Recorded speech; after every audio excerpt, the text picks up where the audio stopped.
June 4th, 1942. Dawn breaks over the Central Pacific as waves of Japanese aircraft thunder toward It's Japan's moment to finish what Pearl Harbor starred. Total destruction of the U.S. Pacific Fleet. A 15,000-ton stealth destroyer from 2016, armed with weapons that could level cities and radar that can see. This isn't your great-grandfather's tin can destroyer. The USS Zumwalt looks like it was designed by aliens who really hate enemies. We're talking SM-6 surface-to-air missiles that can swam up planes and 50-plus miles away.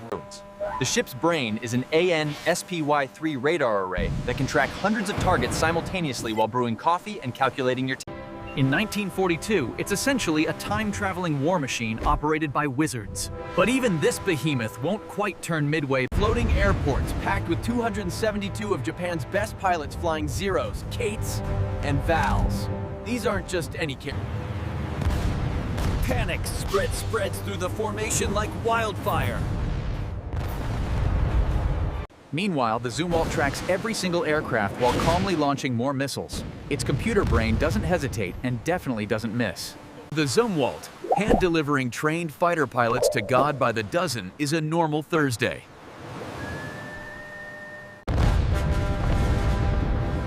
By the time the survivors reach Midway, and if the floating doomsday is feeling generous, about half the he orders the second wave to launch immediately.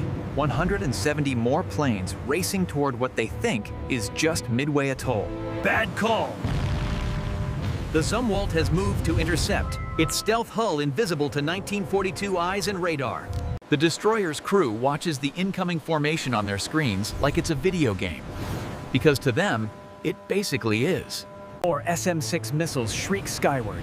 Japanese Zeros, the terror of the Pacific, disintegrate like paper airplanes in a hurricane.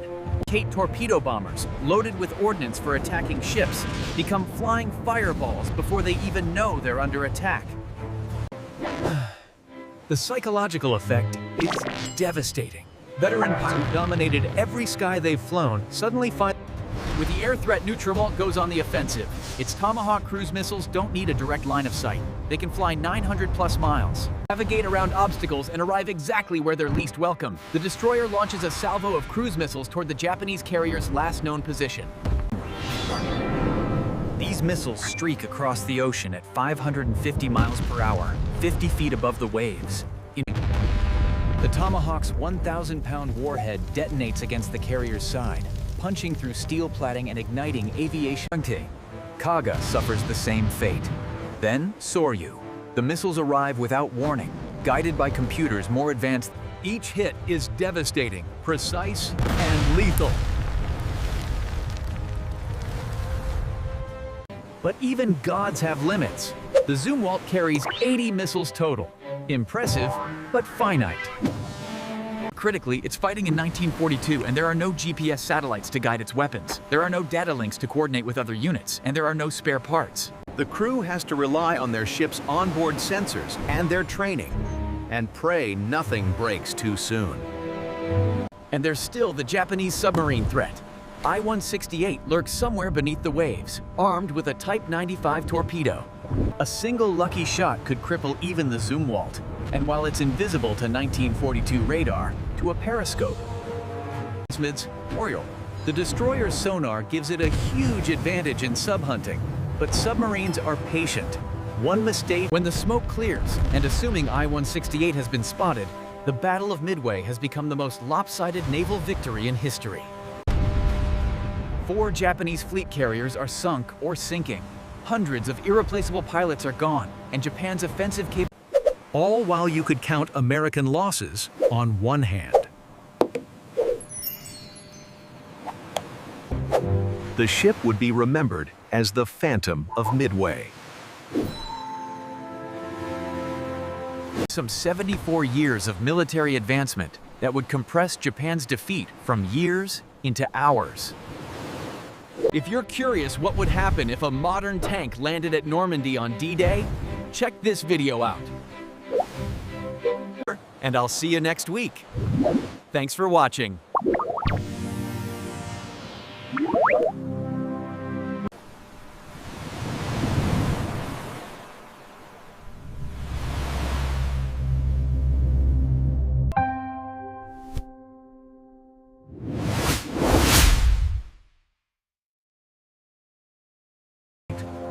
While the Zumwalt sails on, the U.S. Pacific Fleet is in utter bewilderment.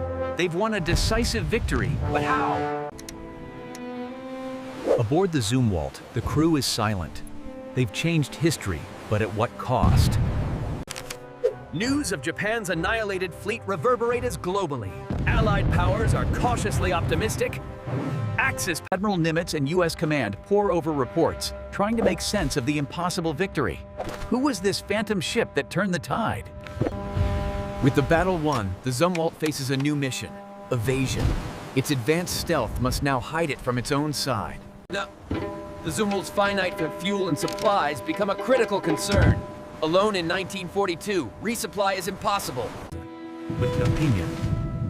With Japan's naval power shattered so completely, the Pacific War compressed dramatically. The post-war world looks vastly different. No long, bloody island-hopping campaigns. The Cold War as the Zumwalt, a ghost from the future, exists as a paradox. Its very presence fundamentally rewrites the history that created it. Can it even return to its own time? The fate of the Phantom remains untold. Does it find a way back? Or does it vanish into the annals?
But how did the Zumwalt travel back in time?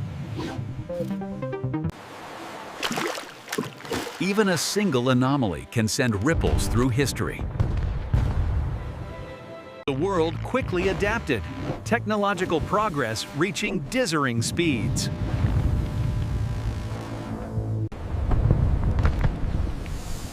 But every leap forward casts a shadow. A shorter war meant new balances of power, not always peaceful. But the biggest question remained: what caused the Zumwalt's journey? Was the Zumwalt's trip a random event or a deliberate act of time travel? Perhaps its journey wasn't to win a war, but to prevent an even greater catastrophe. Every change creates a new paradox, twisting the very fabric of existence. The future is irrevocably changed, but its stability is far from guaranteed. The new future, advanced as it is, struggles to hold its form. The USS Zumwalt, adrift in time, remains the heart of this disruption. The strands of history are too interwoven. They cannot simply be untangled. The universe reshapes itself, embracing the unintended consequences. This is the world now, irrevocably changed, born from a single moment out of time.